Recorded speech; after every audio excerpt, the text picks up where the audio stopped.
So I'm going to address an issue you're likely having with your older truck, and that is these door actuators. They don't want to unlock all the doors.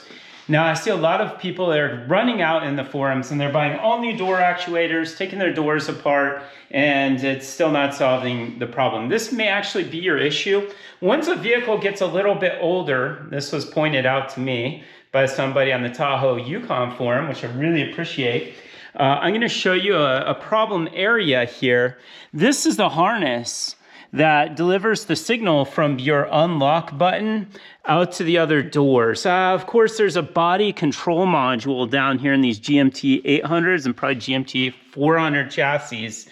That's a Sierra, Silverado, Yukon, Denali, Escalade, Tahoe like I have here. You get the drift. And that signal doesn't propagate to these other doors. Now, I've isolated mine, and I know that's the issue because I think I can get them to unlock now, and I'll show you what I do. It's getting worse though, so it is possible maybe this won't work. You can see that harness down there if my GoPro won't tip over. It's right here, got my hand on it. I'm just gonna wiggle it around.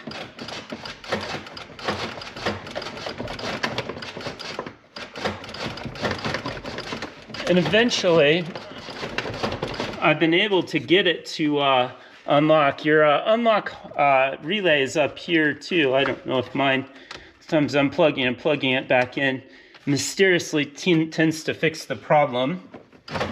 There we go. We got it to unlock. So what happens, I want to take this little cover off here. Behind here, you have a big harness, and it folds over with a closing lock. Blue lock, and that comes out, and then it comes through. Let me show you right here.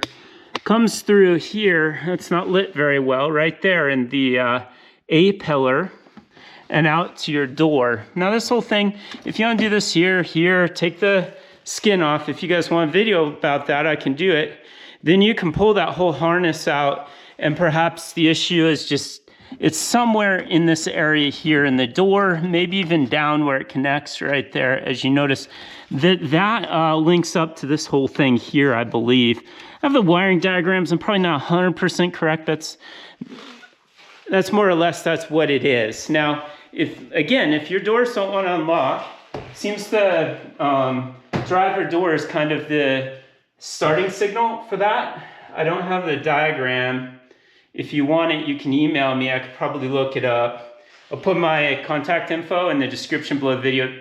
I'm terrible about answering comments, so if you have a question, feel free to contact me on that form. I'm a real estate agent by day, and it's probably just going to be my contact form for work, which emails me directly. The issue is likely in this harness here. Now, it could be in some of your other door harnesses, but the reason you want to start with your driver is, guess what? I guarantee you, the most used, most worn harness is the driver, because anytime you use the vehicle, it's the driver in there. Don't necessarily have passengers. So I hope that helps you. I've done a ton with these trucks. I completely disassembled this, minus the frame off, the body off the frame. I've taken every panel apart. I've taken the engine apart, transmission, transfer case, rear end, front end, axle setup. All the suspension I've rebuilt. These are amazing trucks, and you will not get a better bang for your buck, in my opinion. Maybe the Ford F-150 chassis is pretty good too. I haven't fiddled with that too much. But this GMT800, they made millions of them. No kidding. I think the Tahoe, they made like 10 million of this second gen Tahoe, the GMT800 Tahoe chassis. My numbers probably aren't exactly correct, but they made millions, tens of millions of this chassis. So parts are very cheap. I'm letting my secret go. The interior is absolute horseshit. It's completely garbage, but you're going to get an amazingly tough truck outside of the interior to get you down the road.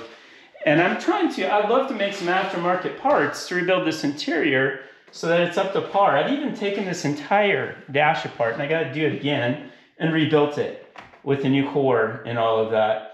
I love this truck. It is super fun. I absolutely effing hate the interior though. It looks nice, but it's just junk.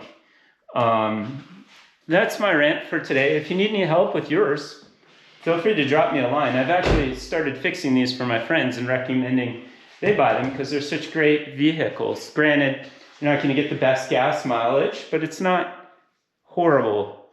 I actually upgraded my engine to 6-liter, and I had some parts custom made for the valve train, and I'm getting at least the mileage I got out of my 5.3, maybe a hair better, and I log every single tank for, I don't know, I bought this in 2018 or something like that.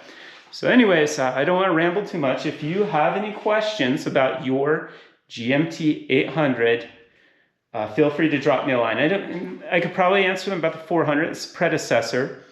But the newer ones, I probably don't have a clue on them because I haven't really taken them apart unless they share some parts with these, and I wouldn't know what those parts are. So have a great day, and we'll talk to you later.